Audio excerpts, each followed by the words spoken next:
Perkenalkan, nama saya Maria Fitri Simamura dengan NIM 431211110087 dengan mata kuliah Bahasa Indonesia. Di sini saya akan mempresentasikan tentang fenomena penggunaan bahasa Indonesia, bahasa pergaulan di Indonesia. Latar belakang. Belakangan ini, penggunaan bahasa Indonesia baik dalam kehidupan nyata maupun kehidupan fiksi sudah mulai mengalami interferensi dan mulai bergeser digantikan oleh penggunaan bahasa gaul. Dengan pemakaian bahasa gaul, pemakaiannya akan dikatakan orang modern atau orang kota dan bukan orang daerah yang kurang modern. Anggapan seperti ini jelas salah, karena bahasa gaul itu sangat dekat dengan bahasa Betawi yang tidak lain adalah salah satu bahasa daerah di Indonesia. Antara bahasa Indonesia dan bahasa gaul Antara bahasa Indonesia dan bahasa gaul tentunya lebih modern dan lebih maju bahasa Indonesia. Ini karena bahasa Indonesia merupakan bahasa tingkat nasional yang merupakan gabungan dari bahasa daerah di Indonesia dan bahasa asing. Sedangkan bahasa gaul merupakan bahasa tingkat daerah yang berasal dari daerah Betawi. Selanjutnya, penggunaan bahasa gaul di kalangan remaja. Menurut Sawono 2004, bahasa gaul adalah bahasa khas remaja yang kata-katanya diubah sedemikian rupa sehingga hanya bisa dimengerti di kalangan mereka dan bisa dipahami oleh seluruh remaja di tanah air yang terjangkau oleh media massa. Kemudian istilah itu berkembang, berubah, dan bertambah hampir setiap harinya. Sedangkan menurut Kamus Besar Bahasa Indonesia atau KBBI, bahasa gaul artinya dialek bahasa Indonesia non-formal yang digunakan oleh komunitas tertentu atau di daerah tertentu untuk pergaulan. Menurut beberapa literatur atau sumber ilmiah yang didapatkan oleh si penulis bahwa bahasa gaul merupakan bahasa yang salah satu contoh ragam bahasa non-standar atau bahasa tidak resmi yang sering digunakan dalam berkomunikasi sehari-hari di kalangan remaja saat ini.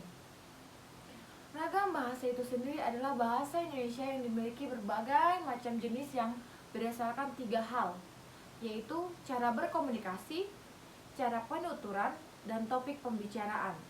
Sedangkan bahasa gaul sendiri merupakan ragam bentuk kata atau kalimat singkat, unik, dan bersifat sementara, dan serta bukan bahasa baku ataupun formal. Yang kedua, pengaruh media terhadap perkembangan bahasa gaul. Kalangan remaja, yaitu kalangan muda yang berusia berkisar antara 13 sampai 17 tahun. Kalangan remaja merupakan usia yang sedang berkembang menuju dewasa. Menurut Putri Nurwati, bahwa masa remaja merupakan masa perkembangan segala hal sehingga menjadi labil atau mudah dipengaruhi merupakan ciri dari remaja itu sendiri. Oleh karena itu, di masa teknologi informasi yang sangat canggih ini, kalangan remaja perlu mendapatkan pendidikan yang serius dalam penggunaan bahasa dan penempatan berbahasa. Karena penggunaan bahasa akan berakibat fatal bagi kalangan remaja yang lainnya.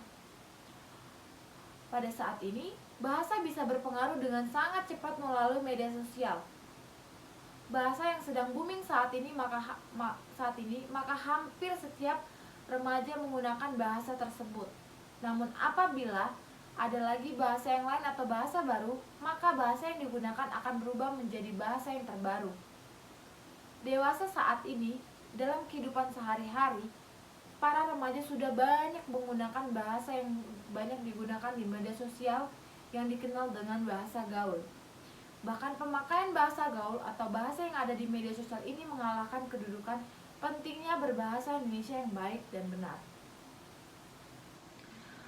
Adapun pengaruh negatif yang ditimbulkan akibat bahasa yang banyak di media sosial. Yang pertama, para remaja kurang mengenal bahasa baku sehingga tidak lagi menggunakan bahasa Indonesia baik dan benar. Yang kedua, para remaja tidak lagi menggunakan ejaan disempurnakan atau EYD. Yang ketiga, para remaja menganggap remeh bahasa Indonesia dan tidak lagi ingin mempelajari bahasa Indonesia yang baik dan benar. Yang keempat, para remaja tidak terbiasa menggunakan bahasa baku, sementara penggunaan bahasa Indonesia harus dipahami karena dilakukan untuk berbagai macam pekerjaan, surat menyurat, pembicaraan resmi, dan lain-lain. Yang kelima, pudarnya rasa bangga pada diri akan bahasa nasional dan di negara Indonesia. Namun, tidak setiap bahasa media sosial berpengaruh negatif. Ada pula pengaruh positif dari adanya bahasa media sosial. Yang pertama, menciptakan sebuah kekreativitasan para remaja dalam menciptakan bahasa baru. Yang kedua, menciptakan suasana yang lebih asik, dalam artian apabila menggunakan bahasa baku terus-menerus akan terasa cepat bosan. Jadi bahasa gaul menciptakan suasana yang lebih asik dalam berkomunikasi pada saat ini. Selanjutnya, perkembangan bahasa gaul terhadap bangsa Indonesia. Bahasa Indonesia merupakan media komunikasi utama masyarakat Indonesia.